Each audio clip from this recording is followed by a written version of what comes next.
¿Qué tal, amables oyentes de Al Día Noticias? Les saludamos desde nuestra estación www.eldianoticiasconjohndidier.com, nuestro canal de YouTube de Al Día Noticias con John Didier y también nuestra página de Facebook de Al Día Noticias. Atención a los hechos más importantes del momento que destacamos a esta hora para hoy, martes 18 de junio del año 2024. Alias Austin sería el autor intelectual del atentado al papá de la vicepresidenta Francia Márquez. Las autoridades están ofreciendo hasta 100 millones de pesos por información que permita la captura de las personas que realizaron este atentado. Según el comandante de las fuerzas militares, el general Elder Giraldo, alias Austin de la estructura Jaime Martínez de las disidencias de las FARC, sería el presunto autor intelectual del atentado al papá de la vicepresidenta Francia Márquez que ocurrió en las últimas horas en zona rural del municipio de Jamundí, en el departamento del Valle. Las disidencias de las FARC atacaron con drones a inocentes en el municipio de Argelia, en el departamento del Cauca. Videos muestran la atrocidad de lo hecho por parte de esta organización al margen de la ley. Es una vil arremetida. Las disidencias de las FARC usaron drones contra la población civil, dejando personas heridas, viviendas incineradas y el comercio afectado en el municipio de Argelia. El ejército está en proceso de adquirir tecnología militar para contrarrestar drones de las disidencias. El gobierno nacional entiende la necesidad de detectar, identificar y neutralizar estas aeronaves utilizadas por grupos terroristas tanto contra la fuerza pública y contra los civiles. Ya se ha dicho por parte de algunos mandatarios que están mejor armados los grupos subversivos terroristas al margen de la ley que la misma fuerza pública. Y prueba de ello son los recientes ataques sobre los cuales, con armas, sobre las cuales no tiene el ejército y las autoridades colombianas cómo contrarrestarlas. Se hizo debate de moción de censura al ministro de Defensa, Iván Velázquez, en el Congreso de la República. El ministro ha dicho que cada 31 horas hay combates contra las disidencias en los departamentos de Nariño, Cauca y Valle del Cauca. En un atropellado debate de moción de censura ante la plenaria de la Cámara de Representantes, el ministro de Defensa, Iván Velázquez, defendió las operaciones de la fuerza pública contra las disidencias de las FARC en el suroccidente del país. De esta manera, durante su intervención ante la plenaria de la Cámara de Representantes, defendió las operaciones que se han realizado en buena parte del territorio nacional, de forma que este debate de moción de censura en la Cámara de Representantes, el ministro defendió las operaciones de la fuerza pública contra las disidencias de las FARC, subrayó la negativa a reanudar el cese al fuego y anunció la misión Cauca para transformar el territorio con el apoyo integral del gobierno. Además, informó sobre avances en la lucha contra el secuestro y la extorsión, la creación de nuevos grupos Gaula y discutió retos financieros en la adquisición de mantenimiento para helicópteros rusos Mi-17 que están parqueados, están abandonados por falta de mantenimiento y de repuestos. En este debate de control político al ministro de Defensa se presentó un duro debate entre la ministra Aida Quilcue, indígena del Pacto Histórico, y la senadora del Centro Democrático, María Fernanda Cabal. Esto terminó en duros cruces de opiniones entre las senadoras. Discutieron durante el debate sobre la situación de la comunidad indígena en el Valle del Cauca. Así que se llevó a cabo este debate de control político por la crisis de inseguridad que se vive en el suroccidente colombiano. Durante la sesión hubo un cruce entre las senadoras Aida Quilcue y María Fernanda Cabal. Vamos a presentar más adelante, cuando terminemos este panorama informativo, lo que le dijo la senadora María Fernanda Cabal, declaraciones que nos han hecho llegar a la senadora representante de los indígenas. Mientras tanto, varios congresistas anunciaron que van a denunciar falta de liderazgo del presidente Gustavo Petro ante la cumbre de paz en Suiza. El objetivo es poner de relieve la realidad en materia de orden público en varias regiones del país, marcadas por la violencia y el terrorismo de grupos disidentes o de origen paramilitar, mientras el gobierno se centra en la diplomacia internacional frente al conflicto de Medio Oriente y no hace absolutamente nada para resolver los problemas que hay en materia de orden público en el país, como los que han denunciado los alcaldes del suroccidente colombiano. Por eso, los representantes Carolina Arbeláez y Alejandro García criticaron al presidente Gustavo Petro por su enfoque en los conflictos internacionales, mientras Colombia enfrenta una crisis de seguridad. La representante Carolina Arbeláez de Cambio Radical expresó su frustración por lo que percibe como una falta de liderazgo del presidente Gustavo Petro en la gestión en materia de seguridad interna en el país.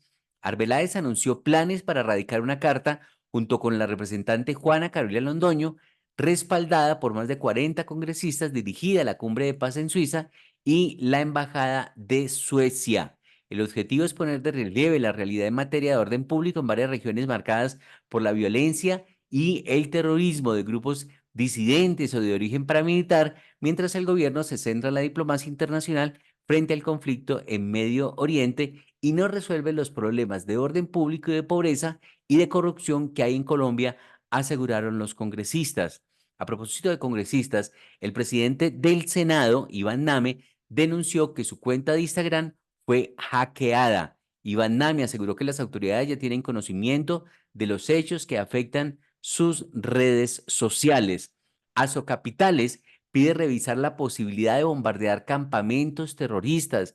El presidente de Capitales y alcalde de Cali, Alejandro Eder, elevó la solicitud al gobierno nacional para que se tomen medidas contundentes contra los grupos ilegales. En medio de una reunión de la Asociación Colombiana de Ciudades Capitales y Asocapitales, lideradas por Alejandro Eder, quien es el presidente de la organización, este envió un contundente mensaje para que desde el gobierno nacional se evalúe la posibilidad de bombardear los campamentos de los grupos armados que tienen azotado y sometido al suroccidente colombiano.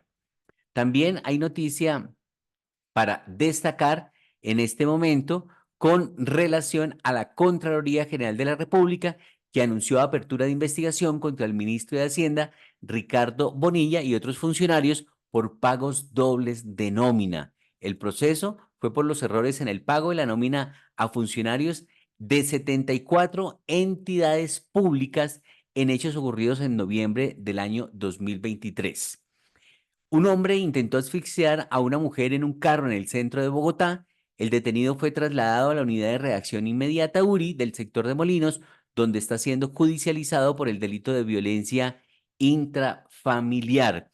En esta operación rápida y efectiva, la policía logró la captura de un hombre de 50 años acusado de intentar asfixiar a su compañera sentimental dentro de un vehículo en el sector de Tunjuelito. Los hechos ocurrieron en la calle 53 con carrera 13 cuando la víctima, tras escapar del agresor, logró alertar a los agentes que realizaban una ronda en la zona. Asofondo se pronunció finalmente sobre la reforma pensional y ha dicho que con la reforma los fondos privados de pensiones se irán marchitando paulatinamente. Los fondos privados podrían enfrentar una reducción progresiva en sus ingresos y activos, generando incertidumbre sobre su sostenibilidad a largo plazo, pese a que hay denuncias de que ellos recibirán un bono y también dejaron de asumir la responsabilidad de comprar una póliza. Dejarán de tener gastos que asumirá el gobierno en adelante, es decir, fueron prácticamente cooptados por el gobierno con lo que el gobierno les da. Esa denuncia la ha hecho el ex senador Jorge Enrique Robledo y también la periodista Vicky Dávila en un cruce de mensajes con el vicepresidente de Asofondos. Así que sigue la expectativa frente a lo que va a pasar con y el impacto que tendrá esta reforma pensional que ha sido aprobada en el Congreso de la República, sobre la que se dice que habrá muchas demandas de inconstitucionalidad y que podría caerse en la Corte Constitucional. Fue capturado un temido cabecilla de las disidencias en el departamento del Caquetá y autor de un atentado contra tiendas de Uno. El Gaula y la Fiscalía detuvieron a alias David Morales, cabecilla de finanzas de las disidencias de las FARC y responsable del ataque a una tienda de Uno en el municipio de El Doncello, en el departamento del Caquetá. Atención que las deudas hacia las IPS, que son las instituciones prestadoras de salud, clínicas, hospitales, las deudas llegaron a 16,8 billones de pesos en diciembre del 2023, según la Asociación de Clínicas y Hospitales. El más reciente informe de la Asociación Colombiana de Hospitales y Clínicas muestra que las deudas del sistema de salud con las IPS pasaron del 52,3% al 54%, es decir, que no se está solucionando la problemática de las deudas a las IPS por parte del actual gobierno. El asesino del hermano de la jugadora de fútbol de la selección Colombia, Yorelín Carabalí, fue condenado a más de 22 años de cárcel. Las investigaciones de la Fiscalía General de la Nación determinaron que el homicidio del hermano de Yorelín Carabalí se dio luego de que el hoy sentenciado y la víctima sostuvieron una discusión. Y a nivel internacional se destaca hoy la noticia de Vladimir Putin, quien llega a Corea del Norte bajo la mirada atenta de Occidente. Ambos tratan la posibilidad de revivir las conversaciones a 6 bandas que buscan desmantelar el programa nuclear norcoreano. En este punto, Pyongyang ya ha realizado con éxito sus 2 primeros test atómicos en el 2006 y el 2009 a cambio de ayuda económica para el empobrecido país asiático. Estas pues las noticias que destacamos a esta hora, y ahora sí vamos con las declaraciones, con las duras críticas que lanzó la senadora de la República, María Fernanda Cabal, contra Aida Quilcue en representación de los indígenas. María Fernanda Cabal. Yo no tengo por qué pedirle permiso a nadie para hacer denuncias de lo que yo conozco. Y conozco que hoy ustedes ni se dejan censar, reciben ingentes sumas del Estado colombiano, tienen más de 1 millón de hectáreas y les sigue faltando. Ustedes sacaban a la fuerza pública, ustedes usaron todos los mecanismos de autonomía indígena y de consulta previa para hacer lo que se les ha dado la gana. Ustedes ayudaron al paro nacional llevando sus chivas a destrozar la ciudad de Cali. Soy testigo y tengo víctimas de eso, señora. ¿Cómo le incendiaron la camioneta a una amiga mía que le llevaba agua al ESMAD? No me diga que no, porque así es. Ustedes se han dejado instrumentalizar por la ideología podrida de Gustavo Petro. Esas ayudas no le llegan al pueblo indígena pobre que no quiere cultivar coca, quiere sembrar cualquier otra cosa y quieren que no los maten, porque aquí la tiranía de la minoría no nos va a acabar la democracia. Primero la nación, primero los derechos de todos los colombianos sin privilegios. Indígenas como alias Mayimbu, indígena NASA, condenado a 31 años, explosivista de la FARC, salió por la JEP a matar gente desde Suárez, Cauca, a mandar plata a los bloqueos de Cali. ¿Usted quiere paz? Vivamos en paz, sin coca, sin carteles, sin el cartel de Sinaloa, que su guardia indígena proteja a sus ciudadanos, pero no sacando al ejército ni a la fuerza pública. Ahí estaba entonces la senadora de la República, María Fernanda Cabal, en este duro debate de control político y de moción de censura al ministro de Defensa. Tenemos también ya las declaraciones de Carolina Arbeláez, donde anuncia una denuncia internacional por la falta de liderazgo del presidente de la República, Gustavo Petro. Dice la representante, con la representante Juana Carolina y varios congresistas radicaremos el día de mañana ante la Cumbre de Paz en Suiza y la comunidad internacional un documento que cuenta la verdad sobre la situación de orden público en nuestro país. Queremos compartirles la realidad en nuestro territorio y las más de 300 alertas tempranas de la Defensoría del Pueblo. Estamos cansados de un presidente que viaja por el mundo hablando de paz total mientras el país está en guerra y los grupos criminales se fortalecen. Ha sido la declaración que ha entregado la representante a la Cámara por Cambio Radical, Carolina Arbeláez, frente a estos hechos que se están presentando en Colombia. Y quiero anunciar que vamos a radicar una carta con la representante Juana Carolina Londoño, que ya está lista para recoger unas firmas aquí de varios representantes que se han sumado a ella, el día de mañana ante la Cumbre de Paz en Suiza y a la Embajada de Suecia, para decirles y contarles la realidad de nuestro territorio en materia de orden público. Porque estamos cansados de un presidente que se la pasa por el mundo viajando, hablando de paz total, metidos en el conflicto internacional, pero no asume las responsabilidades de este país que está sitiado por la violencia y por los terroristas. No lo vamos a permitir. Carta que ya tiene el respaldo de más de 40 congresistas y que vamos a hacer traducir en inglés, por supuesto, también. No con traductor de Google, algo mucho más serio. Muy bien, ahí está la representante Carolina ¿Quiénes Arbeláez serán? hablando sobre lo que harán hoy a nivel internacional, que es denunciar al presidente de la República por la situación de orden público que se está presentando en estos momentos.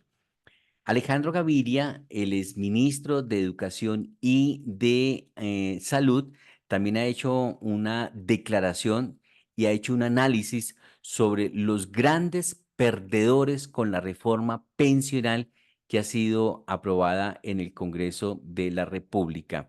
Así que estas son las declaraciones que entregó el exministro de Educación y exministro de Salud, Alejandro Gaviria, sobre lo que él considera son los grandes perdedores con la reforma pensional del gobierno aprobada en el Congreso. ¿Quiénes serán los grandes perdedores de la reforma pensional? La llamada población sándwich. No son los ricos, no son los pobres, no son ni siquiera las clases medias urbanas, no han recibido subsidios, nunca han logrado una estabilidad laboral, son los más vulnerables. Son aquellos que solo lograron contribuir entre 300 y 1000 semanas, tienen un ahorro insuficiente y los rendimientos de ese ahorro serán usados o bien para subsidiar a los más pobres o para completar las pensiones de las clases medias y las clases altas. Son los que pertenecen al llamado pilar semicontributivo, la población sándwich, los más vulnerables, los grandes perdedores de la reforma pensional. Ahí está entonces Alejandro Gaviria hablando sobre las consecuencias que tendrá esta reforma pensional.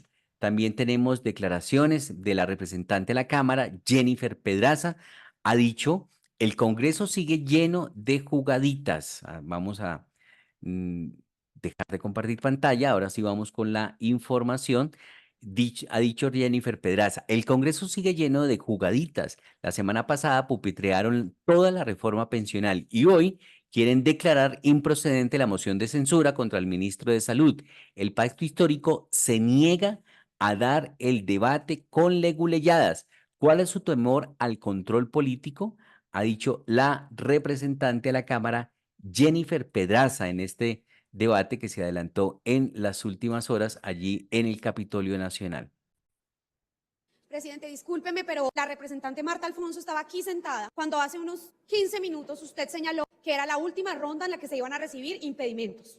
Y nosotros ya hemos visto acá una proposición orientada a no permitir el debate de moción de censura que llevamos esperando, después de haber radicado también debates de control político que la mesa directiva y usted, presidente, no ha querido agendar. Entonces díganos de una vez si no están suficientemente conformes con evitar que la Cámara debata proyectos de ley como para ahora impedirnos realizar nuestra labor misional de control político, cuando acá no se ha resuelto la crisis de salud del magisterio colombiano.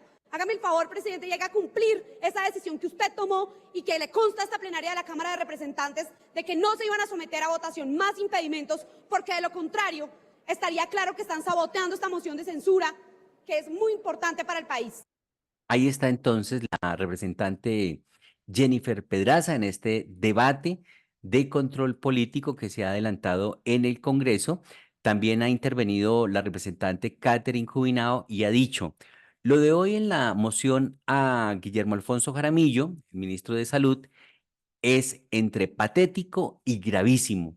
Congresistas del Pacto Histórico firmaron la moción sin leer, luego intentaron derogar la sesión de forma ilegal y el ministro remató diciendo que él no tiene por qué responder al Congreso, aun cuando la mesa directiva certificó la legalidad de la citación y es su deber como ministro responder de fondo al Congreso de la República en el marco de nuestra facultad constitucional de control político al Ejecutivo. Si el ministro Guillermo Alfonso Jaramillo es coherente con la barbaridad que afirmó hoy en el recinto, mañana mismo debe ir a la Procuraduría, Fiscalía y Corte Suprema a denunciar a la mesa directiva y a la Cámara en pleno. Espero que no se quede como un nuevo globo o jugadita del gobierno para evadir los gravísimos cuestionamientos por el desgreño administrativo y corrupción que empañan su gestión, ha dicho la representante y agrega, nosotros, junto a nuestro grupo de congresistas independientes en la Cámara de Representantes, interpondremos una queja disciplinaria ante la Procuraduría, la desidia, irresponsabilidad y burla por las instituciones por parte de este gobierno son inaceptables y debilitan nuestra democracia, ha dicho la representante Catherine Jubinado en estos debates de control político de las últimas horas en el Congreso de la República. Presidente y plenaria de la Cámara, esto otra vez es inaudito. Yo, al margen de pedirle una vez más a la mesa directiva que nos certifique lo que ya nos certificó, y era que esta moción era procedente y que la sesión era legal, que había estado convocada por los integrantes de la Cámara que se necesitaban, creo que es supremamente grave que el ministro, primero, venga a decirnos que él no tiene aquí por qué responder, casi que dándole órdenes a la mesa directiva. Pero segundo, ministro Jaramillo, si usted considera que aquí se cometió una falsa motivación y que esto es ilegal, yo lo conmino, por favor, a que mañana mismo instaure en las instancias correspondientes, Fiscalía, Procuraduría y lo que corresponda, una demanda ante la mesa directiva. Demande a la mesa directiva y sea consecuente con lo que usted está diciendo. Porque no puede ser que usted aquí nos venga a decir, en un total irrespeto por la separación de poderes, lo que tenemos que hacer cuando aquí el emplazado es usted. Aquí el que lo llama a cuentas somos nosotros los congresistas a usted, por mandato de la Constitución, para que usted nos venga a decir que lo que estamos haciendo es ilegal. Si lo que estamos haciendo es ilegal, entonces sosténgase y vaya a la Fiscalía e interponga los recursos que a bien tenga, vaya a la Procuraduría e interponga los recursos que a bien tenga y a la Corte Suprema. Quiero ver que tiene los pantalones. Ahí está entonces la representante Catherine Jubinado también en este debate de control política. Pero el gobierno también ha tenido quien lo defienda. De hecho, el presidente en su cuenta de X presentó al representante Alejandro Ocampo haciendo una defensa sobre la reforma a la salud. Dice, excelente, dice el presidente, así se defiende el programa de salud del gobierno y su ministro. Así estamos haciendo una revolución en la salud, un retweet a esta defensa parlamentaria, ha dicho el presidente de la República, Gustavo Petro. Aquí entonces la declaración que en ese sentido entregó el representante a la Cámara, Alejandro Ocampo, en favor del gobierno y la reforma a la salud. Soy legítimo en este debate. Yo llevo 3 audiencias públicas, donde he ido el Ministerio, la Superintendencia, la Fiduciaria de los Maestros. 3, acá hicimos una en Bogotá, y no vi ninguno de los citantes. Como no los vi en el Valle, como no los hemos visto en Santander. No han venido porque es oportunismo político. Llevamos 5 mesas de trabajo, llevamos 8 visitas a los puntos de atención, visitamos 25 puntos con los maestros y ninguno de ustedes estaba. Oportunismo se llama eso. Yo me apunté a un debate contra el FOMAC y donde voy a decirle que en las audiencias, a quien he visto es al ministro y al viceministro, a los citantes no los he visto. Hay una cosa que llama legitimidad para poder algunas veces reclamar y discutir y señalar. Doctora Carolina, esa denuncia la hice hace 2 meses. Denuncié el tema de Farmac, denuncié los prestadores en Bogotá, tenemos denuncias en la superintendencia, tenemos denuncias en la fiscalía por saboteo, tenemos denuncias en la Contraloría y Procuraduría por temas de dineros. Llegaron solo al oportunismo, al bus del show, no han ido a madrugar con los maestros a hacer el trabajo, disculpen, los diga. Por eso me anoté, porque uno llama legitimidad de la causa. Pero ya que todos están preocupados por los maestros y maestras, hoy están en paro. Y necesitamos que a sus compañeros del Centro Democrático, que les preocupa tanto los maestros, y Cambio Radical, nos ayuden a que esa ley estatutaria salga como salió en la Cámara. Porque los maestros están marchando, compañeros, se sienten agredidos y eso los afecta. Y ya que ustedes son amigos de los maestros, los espero mañana en la comisión y en el Senado para que nos ayuden. Ahí está entonces la intervención de Alejandro Ocampo. La intervención es mucho más larga, dura más de 11 minutos. La estaremos colgando en nuestro canal de YouTube y en nuestra página de Facebook para quienes quieren ampliar sobre esta noticia. Les esperamos a las 12 del día con más noticias, más informaciones en nuestra emisión para emisora.5, los 1490 de la M en la capital de la República y también por nuestras plataformas digitales de Facebook y de YouTube de Al Día Noticias con John Didier Rodríguez. El Señor les bendiga rica y abundantemente.